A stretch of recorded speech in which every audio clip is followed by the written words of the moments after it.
Ladies and gentlemen, welcome back to your New Japan Pro Wrestling G1 Climax 28 coverage. Today we will be live reacting to your Day 9 A block matches. Obviously, every time we do this, there are 5. So here we are with 5 matches. We're going to start things out with Elgin Suzuki. We already know Suzuki has a bone to pick with Elgin. And even if we didn't know that based on last year, Elgin ruining Suzuki's chances at winning his block, we already know because of the promo Suzuki cut on Elgin, calling him, I believe, a crap pig bastard. So we know Suzuki wants a piece of Elgin. That's going to be amazing. Second match of the night, Evil versus Hangman Page. No real storyline that I can think of going into that, but it should just be a really good match because both guys are really good performers. Third match, Jay White versus Bad Luck Fale. Who's going to out-scumbag the other? Fourth match, Tanahashi, Makabe. Just a battle of a couple of grizzled old vets. Makabe is going to try and clobber Tanahashi. I'm sure Tanahashi will target Makabe's knee and, of course, try and beat him with his high fly flow. And finally, Okada versus YOSHI-HASHI. It's the leader of chaos teaching the underling his fucking place. John? Yeah, partner. I mean, that's kind of an underwhelming main event, if I'm being truthful. Who knows, though? Maybe we'll see an upset. Maybe YOSHI-HASHI will beat Okada.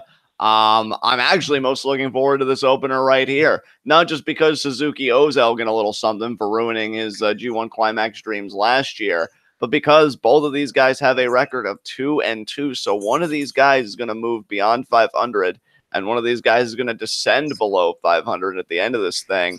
And, you know, I mean, if you go above 500, given that Jay White's already suffered a loss and Tanahashi suffered a loss, you know, you might be able to kind of close that gap with either one of those guys. And it'd be funny for Suzuki because he loses the head-to-head with Tanahashi if Tanahashi would lose today to Makabe, but he would win the head-to-head with Jay White if he would lose today to Fale because Suzuki gave White his first loss. So a lot of interesting stuff is going to come out of Suzuki's match, White's match, and Tanahashi's match, in my estimation. We keep rolling along with the G1 Climax, and yeah, man, I'm just looking forward to getting into today with you here. All right, guys, we have our New Japan World Player pulled up. We have the English commentary version pulled up here. I'm ready to go. Be sure to set your timestamp. If you're assuming we are all watching the same video here, so I just want to let you guys know that our total video time is 3 hours, 6 minutes, 34 seconds, but the timestamp that we are going to be setting to before we get into this is 1 hour, 16 minutes, 10 seconds. That's 11610. And that's right before the bell is about to ring here for Elgin Suzuki. I'm going to give you guys just a little bit of extra time to actually get your time set to that because, of course, the best way to listen to TwitWow live reactions is while you're watching what we're live reacting to. We don't provide a visual of our own, so that's kind of your job. If you can't find it on New Japan World, I'm sure there are other options for you to be able to watch this along while we react to it. And John, I'm assuming you're ready to go? I'm ready to go. All right, guys, when I say go is when you want to hit play, and I'll try and remember to actually say go today, unlike last time. So here we do this. Let's get right into this. 3, 2, 1, go. And there we go. There's Yo on commentary. There's the bell. There's the bell. Great job. Bell. We didn't see anything in the ring when the bell rang, but I definitely heard it. I had my volume turned up just to hear that, and now we're getting into this. Suzuki's gonna go on a little bit of a murder fest here. Yeah, fucking murder that pig bastard.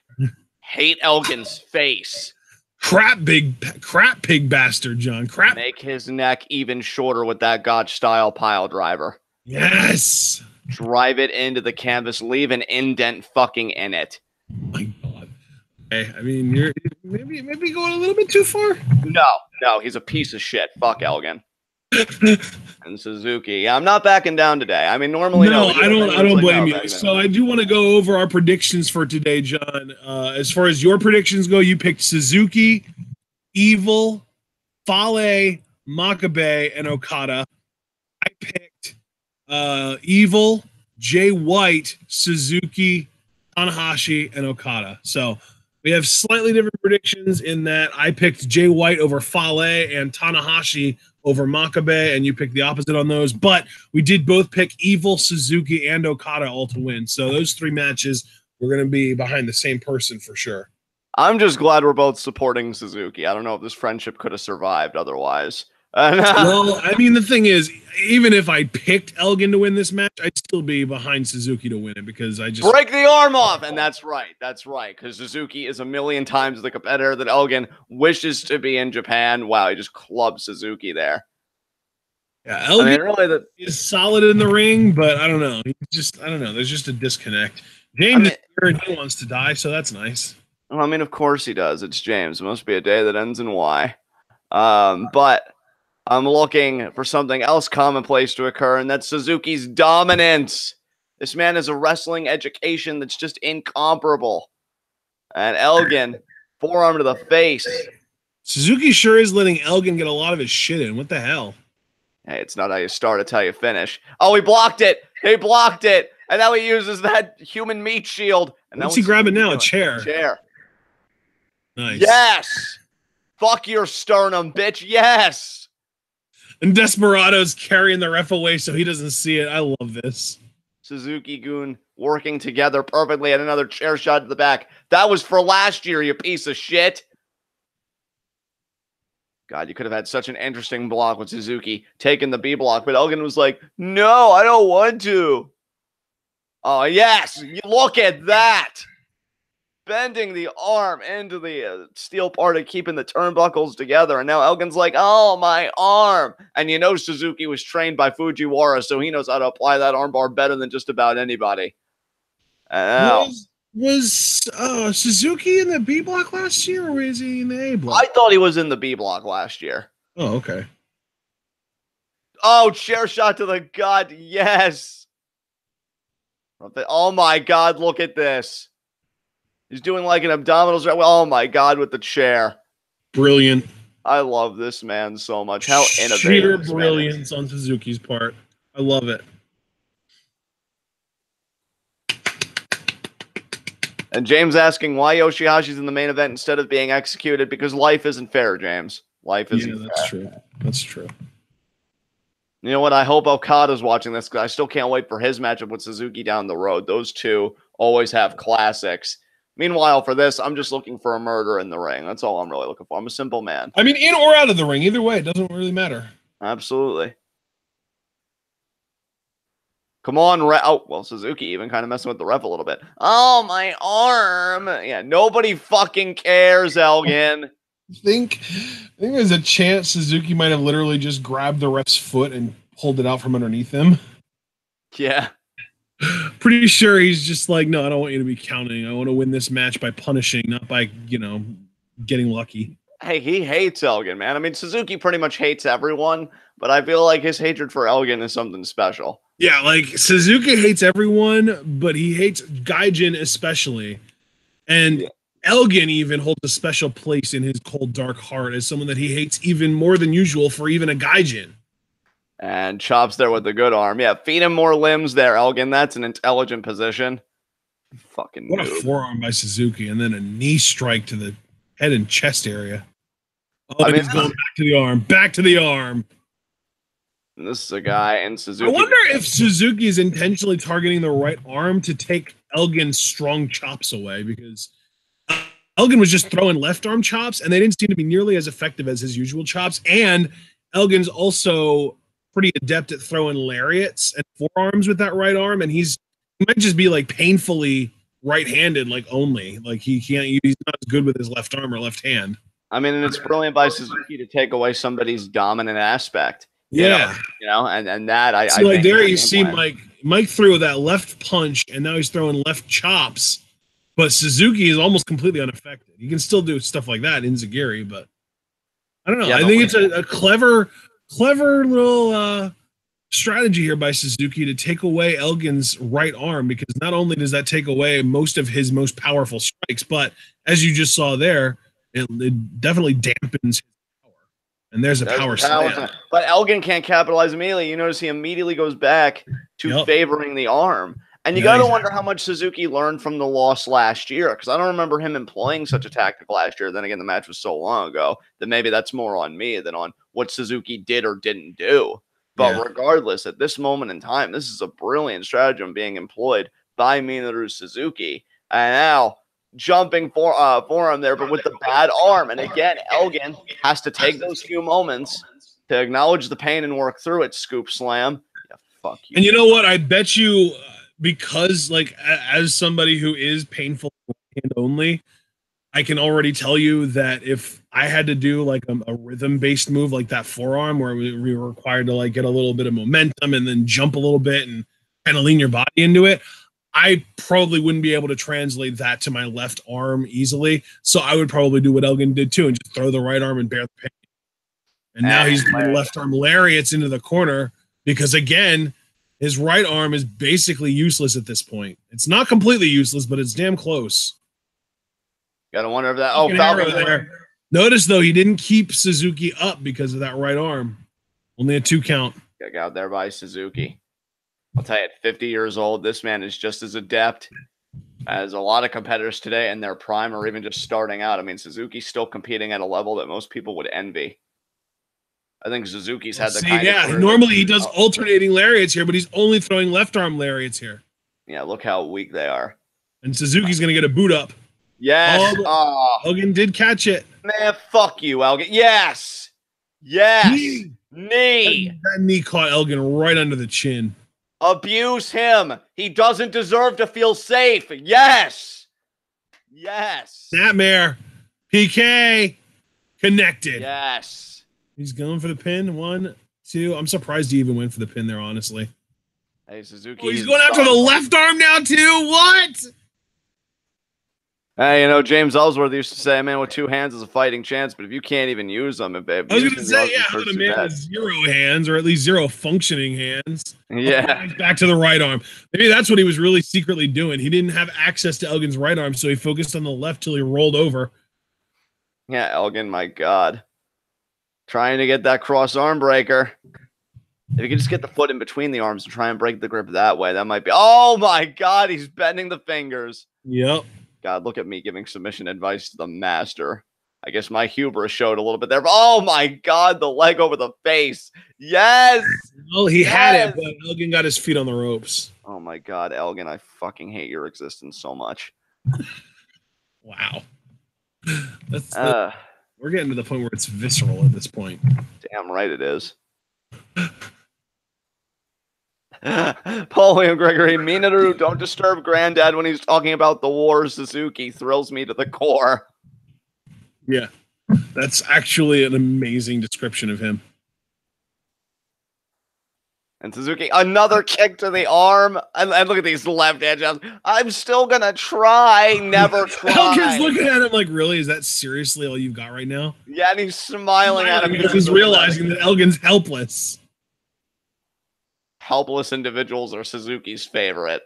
I'm waiting for Elgin to decide, like, it's just worth it and just throw a really strong right arm, like forearm or chop, and it knocks Suzuki off his feet and, like, takes him out big time. But then Elgin has to sell the arm so much that it's like, shit, it wasn't even worth it. Oh, my God. These forearms by Suzuki, dude. Yeah, because Suzuki has the clear striking advantage against Elgin. I think he would have had that striking advantage even without the right arm incapacitated, but now I feel like during their G1 match last year, I feel like I was shocked because I feel like Elgin might have actually been... There's the forearm! There's the forearm! That's what I was saying earlier! Exactly what I was saying! That rocked the shit out of Suzuki, but it also hurt Elgin. And you look at Suzuki. Shocked at that. Yeah, that's what I'm saying, man. Oh, what a kitchen. Oh, but Elgin rolled through. 2. No.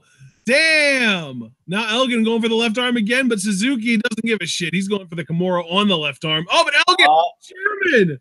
God damn it. Oh, come on. His left shoulder was clearly off the mat, ref. What are you doing? But Suzuki never let go of the arm. Oh, my God.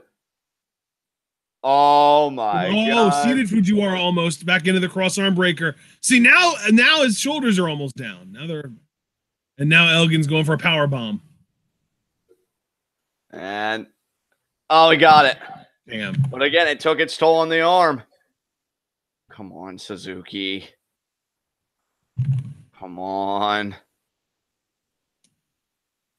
Off the ropes. Duck. There's a left arm lariat or right arm lariat by Elgin, and he's actually going for the pin here. Suzuki kicks out, though. Notice, though, he covers with the weaker arm. Yeah. He hooked the leg Yeah, with the left arm, not the right.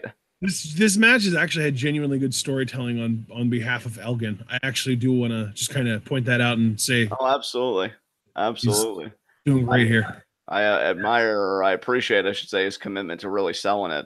And buckle bomb. No, damn it! But he can't follow up, John. He can't follow up. Thank goodness Desperado's outside though, just in case. Oh yes! Sleeper. Now he couldn't get the oh. Yeah, see, last year I think Suzuki was way too urgent, with the sleeper and the pile driver. I don't know if he'll try again this year, that same strategy. We saw him kind of tease it there with the sleeper. Off the ropes. Suzuki follows, ducks. Oh, standing switch by Elgin. Forearm to the back of the head. Shit. Super kick. Oh, no. Counter it. Do something. Damn it. You've got to be kidding me. Wow. Oh, he kicked out. Yes. No, because that wasn't the rotating power bomb. If he got that, then I'd know it'd be over. Yeah. And Elgin at that, or excuse me, Suzuki at that space. Look, one of these guys is going to go to 3-2. The other one will fall to 2-3. So very important matchup here for both of these guys right now. Come on, Suzuki. Forearm by Elgin. Oh, Elgin's going to take the elbow pad off. Shit. You're going to injure yourself, Mike. Oh, my God. Boot. Drop kick. Beautifully done. Suzuki, yes. I love his drop kick so much. Dude, and he does that drop kick at fucking 50 years old. That's just... I know. It's unbelievable. I know. I feel like Suzuki, with his conditioning and his his competitive nature, like his rate of being able to compete, is really what Ric Flair aspired for but could never really achieve. I really don't know what you could attribute that to. I know Rick had kind of like lifestyle issues. I don't know if Suzuki ever possessed those. And look at this strike flurry here. Oh my God, he's lighting Elgin up. Oh my God. Yes. Yes. Keep it in there, Suzuki. Don't relent. Oh, are you fucking kidding me? No, again. Yeah, dude. You know what's kind of funny about Ric Flair, actually, is that when he was in WCW, when everyone was talking about how he was like washed up and shit already, he wasn't even as old then as Suzuki is now. That's crazy. Oh my God. Oh, we got it. Oh my God. He got it. It's over. He shortened the neck. 3, baby. Fuck your neck. Yes. Yes. Suzuki has a winning record currently. I mean, he's not necessarily winning the block, but he's 3-2. And if Tanahashi and Jay White would lose today, that would make it very, very interesting. Oh my God. Yes. I love it. That's what should have happened last year. Fuck you, Elgin. You failed, Elgin. You failed. Worthless sack of shit. Yay. Kaze Nare. Oh Yeah. God, he actually did it, you guys. You bet your sweet ass face I did it. And you know what Suzuki's going to do? He's going to win the fucking block. Because fuck Okada. Yeah. Oh, what a great start to the day. I haven't been this happy to record points in a while. Yeah. Suzuki. You and I both picked Suzuki. Damn right we did. Woohoo. Because we're intelligent. I know. Elgin with a big fat X under Suzuki's name. Eat it. Eat it, you sack of crap. Yes. All right. Now that I've clearly gotten my jollies off from that match, we've got Evil versus Hangman Page. Another interesting development here, because if Evil loses, he too goes to 3-2. We could have a lot of 3-2 records today, Ashton. That's very interesting to me. Yeah, that's a great point. We really could. There could be a ton of them. Because, like, if Tanahashi loses, he goes to 3-2. And Makabe also would go to 3-2 then. And he beat Suzuki in the head-to-head as well, as did Tanahashi. So it is still looking a bit rough for Suzuki when you look at the head-to-heads that he's lost. So basically, if we're aiming for like the ultimate 3-2 timeline here, where as many people have a 3-2 record as possible. Hangman Page, Bad Luck Fale, Makabe, and Okada would all win. Yes. And if that happened, then we would have Suzuki, Elgin, Jay White, Tanahashi, Makabe, and Okada all at 3-2. That's correct. And Suzuki admittedly does lose quite a few of those head-to-heads in that case with that cluster, but there's still 4 matches left for the A block. And those 4 matches could really make or break Suzuki's experience to win the block. And to be fair, I don't think that I really have a hard time believing that all of those guys are going to do what's required for them to go to 3-2. I'm pretty sure we're going to have at least one 4-1 competitor after today, if not more than one. Yeah, that's a good point, because, I mean, Jay White does have that opportunity, as does Tanahashi. And Evil. I keep forgetting that Evil is, like, really in good company right now. God damn.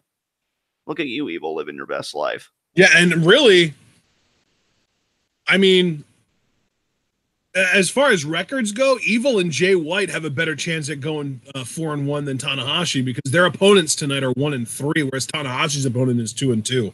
Right. So Tanahashi has more of a challenge as far as record goes than Evil and Jay White do. And here comes Evil. Evil's always that guy to me, Ashton, that you look at LIJ and, you know, I mean, the focus is on Naito. I think Sonata's been getting a lot more love lately in some circles, which he totally deserves. But Evil, like, he's the guy to me that can be there 1 minute, but then he can remind you in the next just how dangerous and how capable he is. To know that he's in that company of 3-1, like, that just tells you, man, this guy is not to be slept on by anybody. And if he wins today and goes to 4-1 and only has 5 matches left, or excuse me, 4 matches left, really shows you just how adept and just how much potential this competitor has. So I'm very much looking forward to seeing the clash between Evil and Hangman Page, simply because it's just 2 guys that in their own ways really could have such bright futures ahead of them. And the G1 Climax could heavily dictate what that future exactly looks like. So yeah, man, it is really difficult in the G1 to win a block with more than 3 losses. Like, it's happened, but it's rare. Right. You basically need like 11 or 12 points minimum if you want to win your block. Right. And there have been some cases where guys have gotten to 14 points, but they just happened to be in a block with a guy that had 16 points and they couldn't win the block anyway. That's heartbreaking. That is so heartbreaking. You know, that's why we say that winning in this tournament is so important, because you want as much control of your fate as humanly possible. And with every loss you suffer, a little bit of that control goes into the hands of the rest of your block. And that is a very anxious place to be. And you see that Evil is currently at 6 points. Yeah, man. Back in 2014, Nakamura won the A block with 16 points, but Tanahashi had 14 points in the same block. And that's not even all. Fale and Shibata were both also in that block with 12 points apiece. So, like, that's 4 guys that could have potentially won the G1 in other years, but because they just happened to be in the same block as Nakamura the year that he accumulated 16 goddamn points, they didn't win their blocks. And hell, speaking of tragedy, that same year, the B block was won by Okada because he beat AJ Styles in a head-to-head, and there's the bell record. Oh, they're yeah, okay, thank you. I heard you say there's the bell. But excuse me. That same year, Okada and Styles finished with the same record.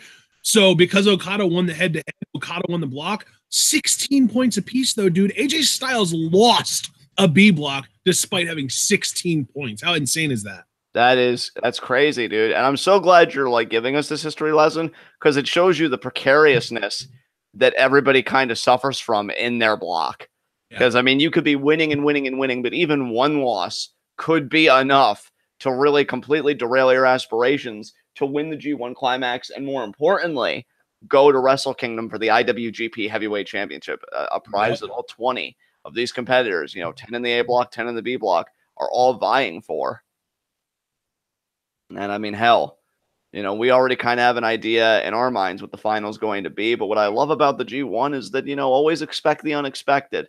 Suzuki, he won today. He's currently at 3-2. He's definitely teetering because, like you said, it's damn near impossible to win when you've suffered like 3 losses or more. Suzuki's had 2 losses now, but he could come up from behind and he can take this block from Okada, or Okada could just take it anyway. That's why we're here, as you see Evil working the side headlock. Now, I really like both of these guys. I think Page, a very impressive athlete that I think is only going to get better, with each successive year. I mean, Tanahashi even said he'd love to take Page under his wing and that he should leave Bullet Club. Evil, on the other hand, I feel like is one of the more understated members at times of LIJ. Sometimes I forget, and I'll forget how good this man is, but to know that he's in a position to go 4-1 today. I mean, Evil could win a block. I wouldn't bat an eye at it. If the marquee read the G1 Climax Finals, Evil from the A block, and then say hypothetically, I don't know, freaking Kenny from the B block or Ibushi, I'd buy it. I wouldn't question it. Evil is just that capable. As you see, he sent Hangman Page to the outside. And LIJ, I mean, they started out rough. Like each of them. Oh, Hangman grabbed the chair. Oh, Page here. I have to imagine, though, that Evil saw that. Just going back to our predictions, John, I do want to kind of make it known that you and I both picked Evil to win this match.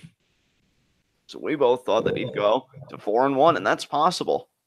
Or he could lose, and he could, again, join Suzuki in that 3-2. Now, Evil and Suzuki haven't faced each other yet. That'll be an interesting matchup.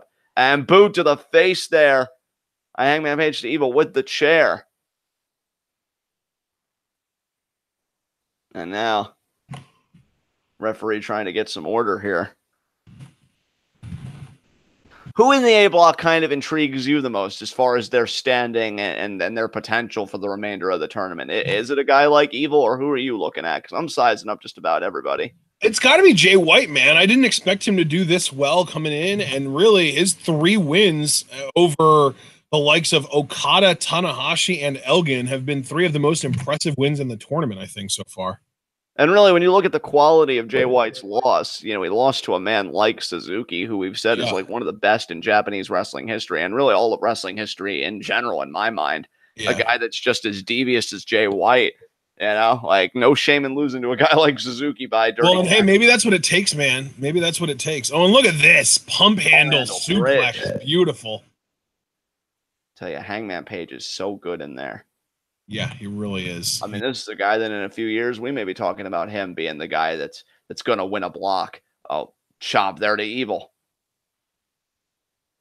And to think that Evil used to be Watanabe in ROH, and now he's become a guy in New Japan where I'm like, at any moment, we're seeing a lot of talk in chat from James specifically about how Evil seemed to have a little bit of beef with Chris Jericho, how Evil could be an Intercontinental Champion. I think Evil would make an outstanding Intercontinental Champion. I think he's grown. See, and I think Okada is the incumbent Intercontinental Champion. I think Okada is going to go after Jericho and beat him at Wrestle Kingdom, honestly. And that would be very, very interesting. I think it'd be a great place for Okada after dominating the heavyweight championship scene for seemingly forever, right? But I mean, I look at a guy like Evil. The guy has all the tools to really be a major player here in New Japan. That's why he's in this tournament. He wants to be that player. He wants to be that guy. And now hanging on, he's got his arm up. What a forearm there by Page. Yeah, that was a hell of a forearm there by the Hangman. Personally, anybody that takes the title off that. Oh, kick. No. Called the kick. Foot.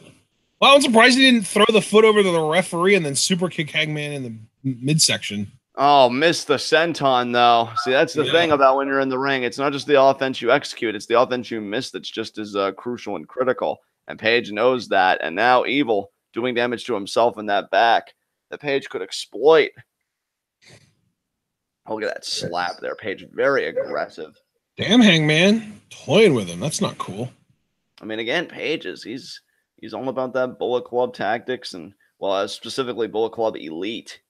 There's that, and there's Firing Squad. We're going to see Firing Squad represented, I believe, in the next bout. Fale next one's Fale versus Jay White, yeah. Body shots there by Evil. Oh, there's the distortion clap there by Hangman Page. But a point that I was making earlier that I want to return to is you see Evil get the boot up. Evil might now be able to start mounting an offensive double boots there. And no, caught. Oh, Hangman. No, Evil slid out. Hangman with the boot. There we go. The ref midsection kick. Here it is. All right, now that they're both down, a point that I wanted to return to is you know, LIJ, it's almost like they've got that ESPN that we always joke about having with each other. You know, they all lost their first matches, and now they've all started to kind of rise together. This could be an LIJ G1. I think that's a beautiful fucking sentence right there, because you could have Evil win this block, and he'd be in a damn fine position to do so if he leaves here with a 4-1 record. And you've got Sanada and Naito in the B block, both really impressing in their own ways. I mean, Sanada. What is Sonata's record now anyway? Isn't he? Dude, all three of them have the exact same record, and they've won and lost the matches on corresponding days. Like, all three of them lost their first matches and then have not lost since. So they have the exact same record, all three of them. It's pretty amazing. I mean, you've got to wonder, Ash. I mean, I especially am curious, like how I mean, you've got to be smiling ear to ear seeing LIJ kind of rise together. But you got to wonder who's really going to break away from the pack first. Now, most people would probably assume Naito, right? I mean, that's a common sense assumption, but it's not one I'd put much stock in. It could just as easily be Evil that breaks away from the pack and really dominates like his side of the G1. So, I mean, as an LIJ fan, I mean, you got to be very pleased with the position of this faction in the grand scheme of the tournament, right? Yeah, man, absolutely. Look, I don't expect Evil to win the A block, but I think it would be really interesting if they continued this path where they win and lose matches on the same days, and that continued all the way to the end of the tournament until we get to day 16 where Naito faces Sanada, and then I would obviously have Naito win that match. Right. Evil, feeling supremely confident. In fact, I'd really like to put this to the test. If Evil loses today, I'd wonder if that translates to Naito and Sanada losing on day 10. You know, and if that trajectory of them just doing everything together will continue, or if we will see that kind of breakaway that I've been talking about. I think Hangman Page may be bleeding ever so slightly from the mouth. Is the referee now counting? Do you have readily available to you who Naito and Sanada are facing on day 10? I sure do. On day 10, Naito will be going up against Goto, and Sanada faces Omega. See, I could see Omega beating Sanada, though. So maybe even if Evil loses here, I could still see Naito winning and Sanada losing. But Bronco Buster there, 2. Check out. Evil looking like, come on, man, really? Oh, he could be thinking Darkness Falls. Page, though, elbow. Back elbow there by Evil.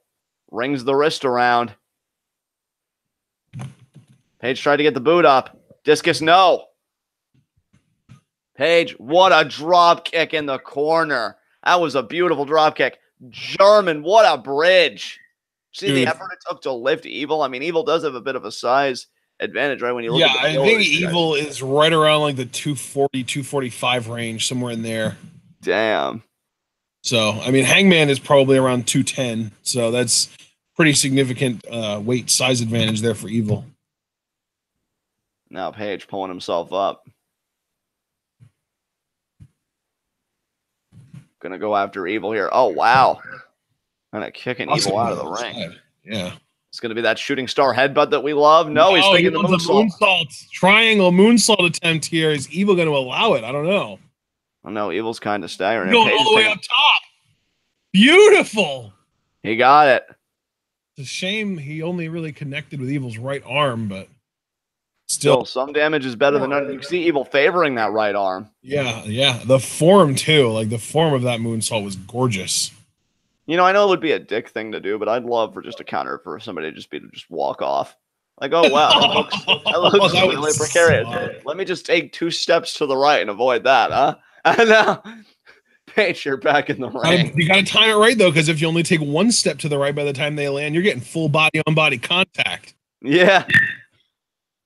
Oh, and is Hangman going for another moonsault, this time into the ring? Oh, my God. One. Oh, he landed on his feet and the shooting star press. 1, 2. Oh, man, I love the Hangman so much. He's so good. His versatility is really something to be admired. Dude, he's almost a decade younger than Omega, too. He might be the heir apparent. Yeah. Oh, my God. Yeah, that's a great point. Yeah, dude, because he's 26. Kenny's 34. Hangman he's like the prodigy. He's like the progeny even. Yeah. the progeny Hangman Page. Isn't progeny kind of similar to like heir apparent? Well, progeny I've just always known to be like child, like, oh, that's my progeny. So, like, okay, I get you. I just always associated progeny with like next in line or successor. I just always love the progeny Hangman Page. My dad was a used car salesman, but fuck that shit. I'm one of the top of New Japan, baby. I know. Oh, you're right though. It specifically does mean a descendant. So. Well, I don't know if Page is going to have any descendants after he got crushed on the top rope there. And now Evil. Oh shit, the Hangman turned 27 yesterday. That's pretty cool. Happy belated birthday, Hangman. And he turned 35 in a little less than 3 months. Wow. I didn't know Kenny was that old until I just had to look it up recently. Oh, is it going to be a back superplex here? Oh my God, he flipped him over, but he's favoring the knee, though, is Evil. He might not be able to make an immediate cover. He's going to drag himself over. And Evil is really struggling in this match. I'm actually pretty impressed by the fight that Hangman's put up for him. Yeah, and if Hangman wins this, he's already suffered 3 losses, so it's still a bit. They have inverted records. I didn't even mention that point because he's 1-3. But still, though, I mean, any time you can make it difficult for another person to advance. You know, I'm looking at day 17, man. Day 17, Hangman gets YOSHI-HASHI. That should be an easy win. Yeah, there you go. Oh, Darkness Falls. That also might be Hangman's like 2nd or 3rd win because he's really not doing well in this tournament. So Ashton, let me ask you this: since we've been kind of crunching the numbers, well, mainly you've been crunching the numbers, and I've been reacting to it. If Page were to lose here and go to a 1-4 record, while Evil would go to 4-1. Could we say that Page is mathematically eliminated at that point? I don't think so. I think that he would either need to take another L or Evil would need to get another W in order for him to be mathematically eliminated from that scenario. I see. Okay. Oh, got the super kick. You got to commend Page's will to win, though, even though he's looking at a very dire record right now.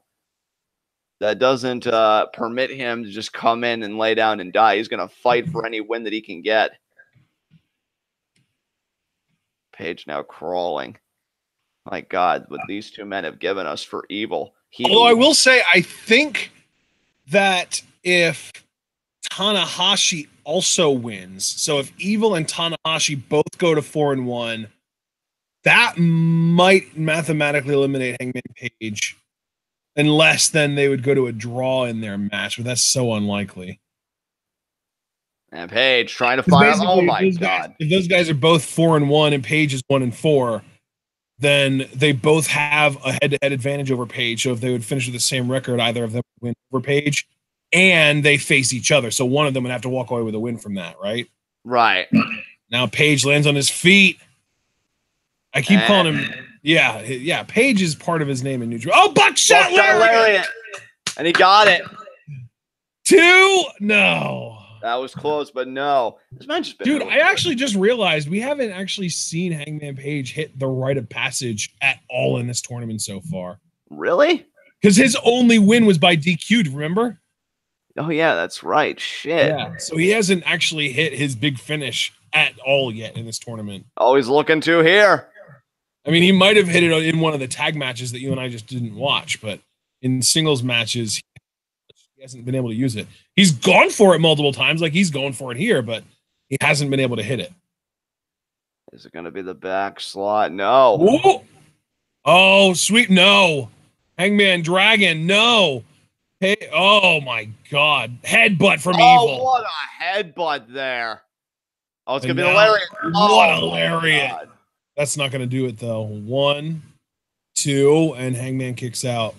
This match has been really good. I've really not surprisingly, not surprisingly at all, because I really think that these guys are both talented dudes. Oh, now Evil going for Evil, and he got it. There's the sweeping STO. That's going to be it. 1, that is going to be 2, 3, and everything remains Evil as he goes to 4-1. That is beautiful territory to be in this tournament. God damn. Yeah, and I do want to really emphasize that if Tanahashi beats Makabe, Hangman's chances of winning the tournament are basically thrown out the window, because the only possible way that he could win the tournament at that point is if Evil and Tanahashi had a draw and they also both lost all of the rest of their matches and he won all of the rest of his. Damn. Well, guys, that was one hell of a match. But Evil emerges victorious. Currently 8 points now in the block. Telling you, man, every year I feel like Evil starts out a certain way, but then he inevitably reminds us that he's a force to be reckoned with. I would not be shocked if this dude won the block at all, as he's going to head to the back now. What a record. Well, that was the first guy to avoid 3-2. You know, so. Oh yeah, Evil had the opportunity to go 3-2 there, and he managed to escape it, going 4-1. What a beast! Is Suzuki's next opponent Evil on day 11? I will look. And as a matter of fact, it is. Good call. How did you know? I just had a feeling, dude, because with Suzuki at 3-2 and Evil at 4-1, Suzuki has a chance to go 4-2 and bring Evil down to that record, but win the head-to-head. That's going to be... Ooh, that's the first Suzuki matchup that I'm really tense about, because you figure when a certain guy loses, you know that they're going to go on a little bit of a win streak, but you never know how long that streak's going to last. Evil could very easily beat Suzuki and go to 5-1. Jesus Christ. So, yeah, day 11, I'm already calling Suzuki Evil as one of my most anticipated matches, simply because of the record and just everything at stake. But do you know what's amazing, though, dude? You know what's actually kind of hilarious? What's that? I actually have Evil, Sonata, and Naito all losing their respective 6 matches. And that's Suzuki losing to, or I'm sorry, not Suzuki, Evil. Evil, Sonata, and Naito all losing their respective 6 matches. That's Evil losing to Suzuki, Sonata losing to Juice, and Naito losing to Yano. Damn. And then as far as these 5th matches go, I officially predicted Evil to beat Hangman, Sonata to beat or to lose to Kenny Omega, but then Naito to beat Goto. So it's if that happens, it'll change quite a bit among sort of the dynamic of the LIJ guys. But interestingly enough, it would be entirely possible for that to happen. Here's what I love, though. Here's this is great. So that could happen. We already got Evil to win, which we did both predict. So then Naito beats Goto and Omega beats Sonata. But then when Naito faces Sonata, they could end up in a situation where Sonata beating Naito would give him the head-to-head win, and then they would end up with the same record anyway, because then they would go into it with Sonata having 1 fewer win than Naito, and if he would beat Naito, then they would be even. Yeah, that's crazy to think about. I mean, I still would probably pick Naito to win that match, and I actually am picking Naito to win that match in my official predictions, but I just think it's really interesting the way they're treating the 3 LIJ guys so similarly. I think it's kind of awesome, actually. Yeah, I think it's a really great story, and that just only intensifies my interest in their respective block matches. Poor Hangman, though. Next match that I am predicting Hangman to win is day, what is that, 13? His 7th match, because it's against Makabe. Damn. So I actually have, as far as my predictions go, I had Hangman Page being 2-7 because I did not predict him beating Fale. I predicted Fale would win that match. But I do have him winning 2 more matches yet in this tournament. One against Makabe, one against YOSHI-HASHI.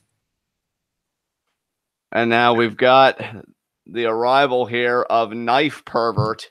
Yeah. Yep. Jay White. Oh, Jay. Jay White, man. I'll tell you, he started out really hot. I mean, Okada, Tanahashi, Elgin, all felt the wrath of the Blade Runner. Suzuki, though, when Jay White tried to cheat, you don't cheat a cheater, and especially a guy that's legendary for his malicious tactics as Suzuki is. Jay White got caught straight right to the face. He got the Gotch-style pile driver, which every time I see that fucking move, I smile. And, you know, that was his first loss. But Jay White's still bringing me with confidence. And let's keep in mind that this is his first G1. And he's in a position today to go 4-1, which, again, per your point, Ashton, is very likely either because A, Jay White is smarter than Fale. No offense to the underboss, but I'm willing to bet that that's a fact at this point.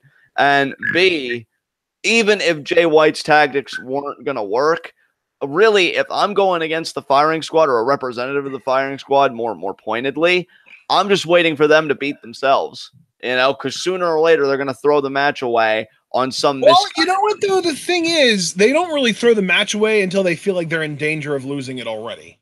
Right. So you can't just go in there and just like absorb punishment, because they will beat you clean if you don't put up a fight. Right. Referee patting down Fale, checking on Tongaloa. Also, keep your eyes peeled, folks, for Tama Tonga, who is in the B block, but he's made appearances in A block matches. Yeah, Tonga, and we can't forget about Tongaloa, who is also here at ringside, I believe. Certainly not. Referee now checking Jay White, the former United States champion, beat Kenny Omega for the gold. And Fale, former never openweight 6-man tag champion. Yeah, there is Tongaloa. Oh, and Jay White taking care of Tongaloa early. I love it. Yes, Jay. Yes. The Switchblade knows how to underhanded tactic, and he's taking advantage. There was the bell, folks. And if you need a timestamp, we are at 1 hour, 58 minutes, 48, 49, 50, 51, 52, 53, 54, 55. So now, Fale here in the ring. Clubbing Willow's there. I love that Jay attacked Tongaloa before the match. That's great. Hey, the man's cunning. One thing I've really come to appreciate about Jay White, when everybody else was dissing him and like, oh, he looks like a grease reject, this and that, and like all the criticisms, I think this man is one of the most cerebral competitors possibly in the whole block, if not the whole tournament. I mean, again, there are exceptions. Suzuki very shrewd in his own right. Oh my God. Jay White's head, the way it hit the turnbuckle. Yeah, that'll change the complexion of any match real quick. That was brutal. That was nasty. Oh, and now Fale going out grabbing a chair. He might just, throw the way a match right here and there. And Fale has got the chair. Oh, and Mets, we've been getting your warnings, and I appreciate them, but the audio issues really shouldn't be a problem for us for this match, seeing as how it's our live reactions that are the focus. And Tongaloa there with the scoop slam on the floor to Jay White. Yeah, and plus it's not like we can just easily switch over to Japanese commentary seamlessly. So it's we're just gonna keep doing our thing. And besides, we don't really give a shit about English commentary anyway. We don't actually listen to them. We are the English commentary here. Precisely. And now Jay White's like, no, please. I gotta say though, I am kind of glad that New Japan is providing English commentary of their own now, because now it feels like you and I can kind of let our hair down a little bit and kind of be a little bit more chill and cheer for the guys we like and boo the guys that we don't like and shit like that. Like, you would never have been able to do that Elgin fail bomb if we were still doing a proper commentary. Oh, I probably would have done it anyway and just been scolded later. But yeah, it does feel nice to just let that. No, see, I don't buy that though, because you were way more professional than I was when we were actually doing the commentary style. I just love that we were providing a service, and you know what? Now that we're kind of phased out, that's cool because we just get to party. And there are still times that I love to call, because New Japan is just such a good product. I get wrapped up in it. But always nice to just chill with your boys. Watch a man beat the shit out of a Tongan superstar. And yeah, look at that. Just raking the eyes because fuck your vision, Fale. Your vision doesn't deserve to be good. All these visually impaired competitors because of eye rakes. Maybe wear protective gear. I don't know. Dude, if AJ Styles couldn't figure out to wear a fucking cup, what makes you think these guys are going to wear eye gear? That was the best part of the AJ Nakamura feud to me, was just everybody ragging on AJ like, dude, please, it's $10. Buy a cup. I don't even know if it's 10. It might even be less than that. It might even be like 5 or maybe even less than that. And now Jay White using a human meat shield. I love that heels are beginning to realize that human life is just intrinsically worthless. And it's just the greatest thing you could do is serve me. I was about to just go to your local Dollar Tree and pick up a jockey. Oh my God, Jay White is straight up abusing this dude. Yes. Oh my God, that's a bit of... God, it's amazing to see that heels have gotten better at bullying. How is Jay White in chaos and not Suzuki-gun after it's assaulting that young lion like that? He is sitting backstage with a little bit of a stiffy right now. Well, that's because Zack Sabre Jr. was side-eyeing Jay White and saying we only have a one Gaijin perfection policy, so I'm already filling that role, bud. And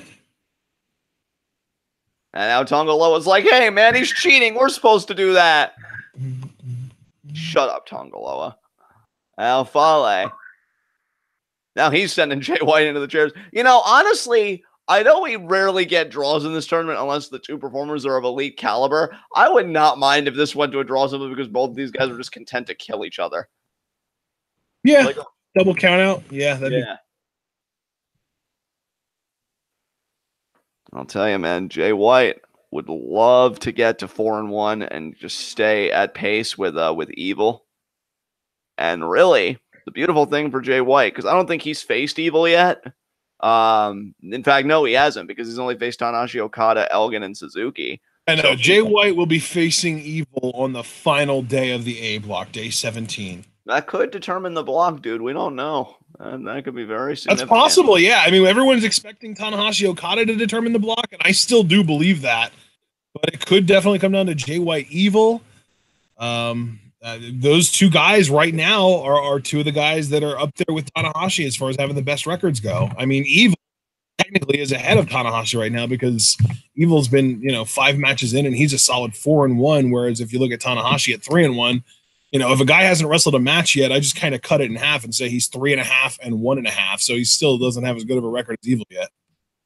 Can you imagine if New Japan, now I doubt they'll do this for the record, but again, dude, because look at these clubs that Fale is throwing. Yeah, he is beating Jay White like he stole something. It's like he's taking a baseball bat and just swinging it at the side of Jay White's head over and over again. Yeah, you can definitely tell Fale was a fan of the batting cages growing up, and now he's like, oh, my own personal one. I've just got this human meat shield in the corner here. I'll just absorb all this abuse. And Jay White, he's like, no, I'm not a human meat shield. I'm fucking switchblade. I'm knife pervert. Yeah, it doesn't matter. And could be the falling coconut. No, it's going to be an elbow drop. And Jay White moves out of the way. But as I was saying, I doubt New Japan will do this because I think in the years that you and I have been covering it, we've kind of gotten our finger on the pulse. We've kind of gotten a deeper understanding of their booking philosophy and how they believe stories should be told. I would love, though, if they were just like, you know what? We're expanding the U.S. Things are good. Fuck it. Maybe this will be a more experimental G1. And we have fucking, I don't know, Jay White or Ibushi win the fucking thing and go to Wrestle Kingdom to face Kenny Omega. That'd be just so different. I think everybody's already kind of penciling in Okada or Naito. I won't say Tanahashi. I think people have gotten used to Tanahashi being kind of like that upper mid-carder, but not exactly main event. Jay White ducking the lariat. Drop kick to the knee. Yeah, chop that redwood knife, pervert. You know what you're doing. And you might be going for a half crab here, dude. Oh, if he can get no, now he's got the other leg. Going for a full crab here, dude. Taking it back to his Lion days. Remember, every young lion I feel like uses a Boston crab. It's the Boston crab and a bunch of European uppercuts and maybe a German suplex or two here and there. Young lion move sets are very basic and they have very similar move sets across each other. I kind of love it. I love that too because I just realized now, just kind of live read with you and just and sharpshooter too. A lot of them use a sharpshooter as well. But yeah, continue. Just seeing kind of Jay White do his thing is it's really a beautiful story that shows the maturation of a performer both in the ring and out. They really are a young lion in every sense of the term. Meanwhile, in NXT, and I'm not saying this is a bad thing by NXT, but you've got people that even are relatively new, and even their movesets are a bit more advanced than what you see from any young lion. I don't know. It's just if wrestling's supposed to be an art, and if it's supposed to be kind of like television in some way, it's going to be a rope hung DDT, and it is nicely done by Switchblade. Jay White hooks the leg. 2 kick out. But yeah, if wrestling's supposed to be that kind of medium where it's episodic and you see a performer grow through the seasons, you see Jeff Hardy in 2002 battle the Undertaker for the undisputed title, and then in 2000, I want to say 8, finally become WWE champion. It's that growth, that's the catharsis of supporting that person. Same way with young lions. You see people start out as young lions, and then you see, this is Switchblade. This is Roppongi 3K. There's something deeply satisfying about that. And I love that New Japan kind of really believes in that. And kick there to the leg. Really wearing Fale out here. Again, I was expecting a flourishing of 3-2 records. Evil avoided that fate. Can Jay White follow him? And there's a shoulder block there by Fale.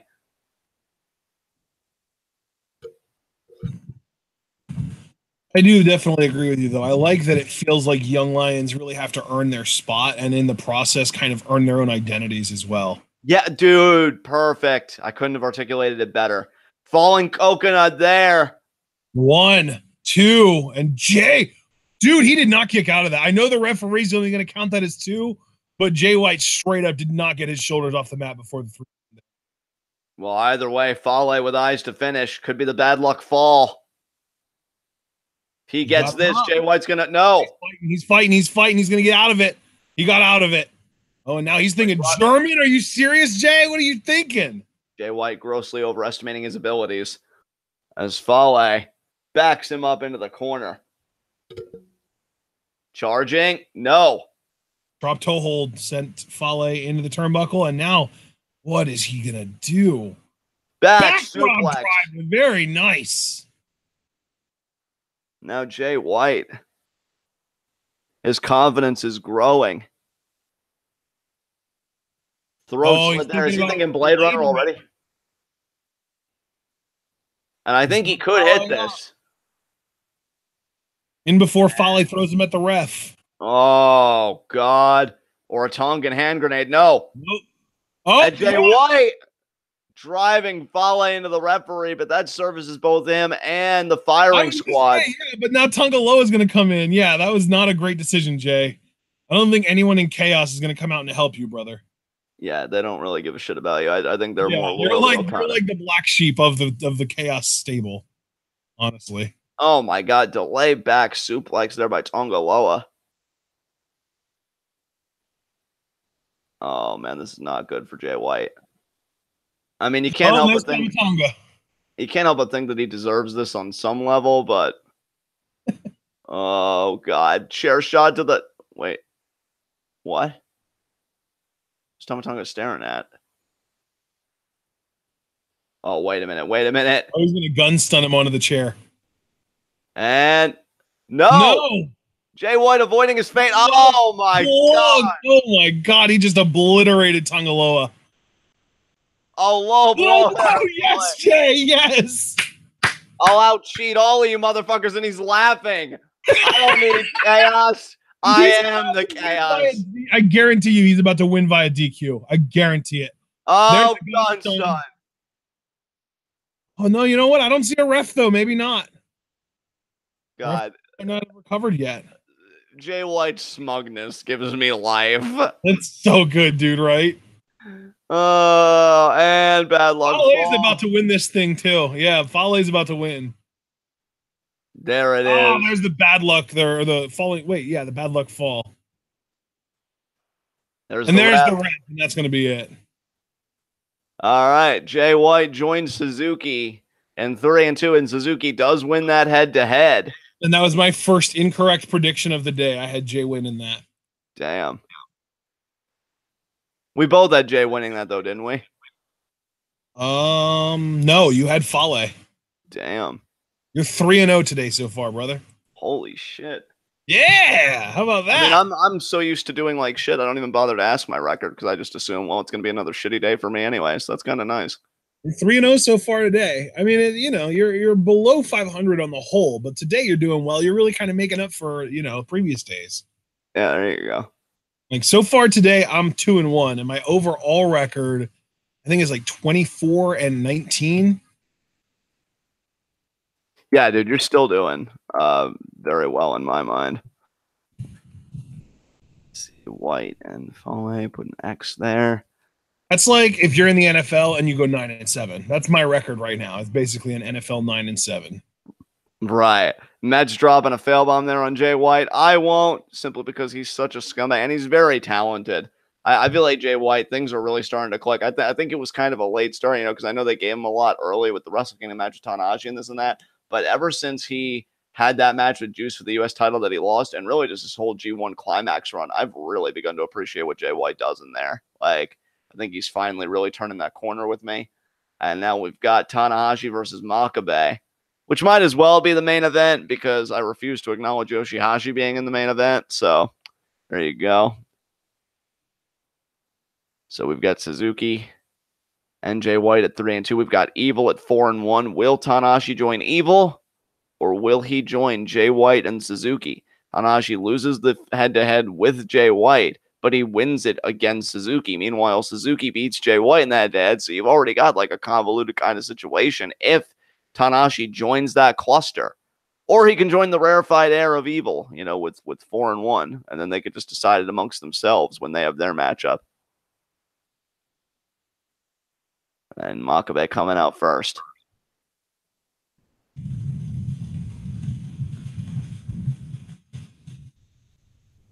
I want to ask everybody that's watching with us, because I'll tell you right now, I feel like my favorite match of the day. I mean, I loved seeing Suzuki pile drive a man, you know, that looks like Elgin does. But I'd say that my favorite match so far today really has been Hangman Page versus Evil. I thought that was a great match, great back and forth between those two. So I want to know what everybody's favorite match of the day so far has been, even though we've still got these two matches. So, like, what's doing it for you so far? I'll tell you, mine personally is probably Evil Hangman. Yeah, I'm right there with you, dude, completely. I think that third match is my least favorite of the day because my favorite match is really a two-way contest between Elgin Suzuki and Evil Hangman. And one of these matches could unseat it. Now, I especially think Tanahashi and Makabe are capable of unseating it. Okada, YOSHI-HASHI, Yeah, this is such a weird day because it's like, you know, Suzuki has a match, but it's against Elgin. Ew. Jay White has a match, but it's against Fale. Ew. Hangman and Evil really is the only pairing that's like, yeah. And Tanahashi Makabe, too. It's like, yeah, two guys I like. And it's like Okada's match, and then it's YOSHI-HASHI. Oh, God. But the story's the infighting among Chaos. You know what? I hope they fucking kill each other. Fuck Chaos. Dude, if YOSHI-HASHI wins, I might throw something at the wall. I thought you were going to be like, I'm going to throw up. I mean, probably that too, but I wouldn't be as public. I could picture you throwing something at the wall while you're throwing up.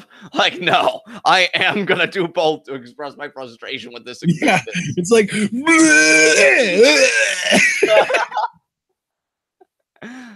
Fuck you, YOSHI-HASHI.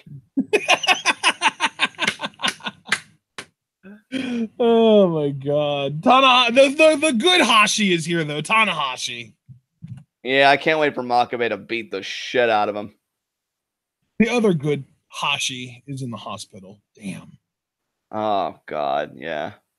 I hope Hiromu comes back healthy, man. Even if it takes a year to recover, like, I just want him to be healthy again. I want him to be healthy again. I want him to be able to have the fucking career he deserves. Like, Yeah, exactly. It is so heartbreaking, dude, that guy could be the face of the junior heavyweight division and, like, own it, and just something always gets in his way, whether it's fucking Kushida or, and I mean, I'm not putting on Dragon Lee, you know, freak things happen, injuries. You know, it just really sucks. It always sucks to get injured, you know, because you're a human fucking being and life is fragile. When you look at the professional side of things, like, things were really starting to click for Hiromu. He was getting his momentum back, and then that shit happens. It's like, Jesus Christ, give the man a break. Yeah. So and honestly, I even do feel bad for Dragon Lee too, because those guys are really close in real life, and it was a mistake on Dragon Lee's part. Like, it's not like he intentionally dropped Hiromu on his neck. Like, no, of course not. Yeah, no, I totally hear you on that. My heart breaks for him too, because it's like you got to live with that, and then you're just hoping they're going to be okay. I feel sympathy for both guys, because one of them, the sympathy's more obvious for Hiromu, but with Dragon Lee, there's also the idea of, like, the amount of harassment that he's going to take for the rest of his career for injury. There's the bell. It's like fucking the way that Owen Hart never stopped catching flack for what he did to Austin, and D'Lo Brown never stopped getting shit for, I want to say, what he did to Draws. Yeah. Yeah, you're right. You're right. Sasha's probably never going to stop catching shit for the Page thing. Ray is never going to stop catching shit for the Hijo de Perro. Oh, my heart broke for Ray when that happened. I was like, oh my God. Because, I mean, it's one thing for, like, injuries, and that's bad enough, and you've already given, like, a detailed history of that. But when a guy dies in a ring that you shared with him, and it was, like, right after your move, it's like, oh my God. You know, that's a horrible thing to have weigh on your mind. Yeah.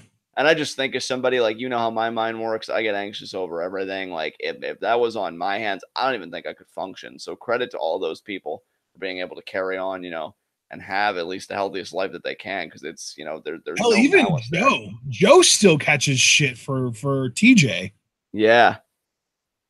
Yeah, man, it's a horrible thing, you know, because all those people you listed, it's not like they, you know, are malicious. It's not like they wake up and think, man, I'm gonna end a career. I'm gonna shorten a career today, or hell, you know, in Ray's case, my God, so drastically, you know, a guy's gonna die in the ring with me today. Like, yeah, obviously, you know, that's not the thought process, but these things happen, and it's like, yeah, I just wish people would be a bit kinder to really all parties involved, because it's like, you know, they got to live with it enough. I know Makabe, they're working the head scissors. Makabe has a great opportunity here to really send Tanahashi down, while also elevating himself up.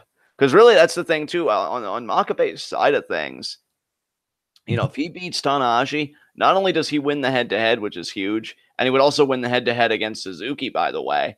And I only say that because, yeah, Makabe and Tanahashi would have the same record. Makabe could elevate himself up to 3-2 today. That is huge for him. Beating Tanahashi isn't going to be easy, but Makabe is completely capable of doing it, so we shall see. Lock up again, side headlock. Tanahashi slides out of it. Tanahashi's so proficient in there. I mean, multi-time world champion, intercontinental champion. Main evented more Wrestle Kingdoms than you could shake a stick at. And now, oh my God, Makabe's power. Makabe, though, as well. Former IWGP Heavyweight Champion, former Never Openweight Champion.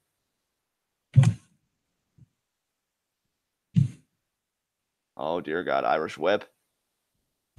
Lariat in the corner there. What a shot. And now Makabe just kind of looking around. Almost like a karate chop there to the head. Damn. Oh, there's a straight right. Damn. No, those aren't karate chops. Those are like closed fist. Like, yeah, I knew the second and third one was. I didn't know if the first one was or not because it kind of looked. Yeah, but it was weird though because they weren't punches. Like he wasn't connecting with his knuckles. They were like closed fist palm strikes almost. That was weird. There's the scoop slam by Makabe. Makabe, if there's one advantage he has over Tanahashi, it's the power. Oh, absolutely, partner. No one man should have all that power. And then Makabe lariats Kanye right down because he's like, I do have all this power. Deal with it. Nice leg pick by Makabe. What's Makabe thinking here? Makabe, look at this. You did say that Makabe was like the Japanese equivalent to Scott Steiner. You know, started his career out very technically proficient. Yeah. Became more of a powerhouse. And we're seeing that technical proficiency here. Kind of cranking on the knee, that left knee. And hey, you take away a wheel from Tanahashi, it's harder for him to scale the ropes to deliver high fly flow and even get the initial jump so that you get, you know, the form behind it and everything. This is very smart by Makabe. Yeah. Stomping away at the leg now. You know what, though, John? Yeah. Hangman Page tried going after Tanahashi's knee as well. How'd that work out? Didn't work out well, partner. That's an excellent point.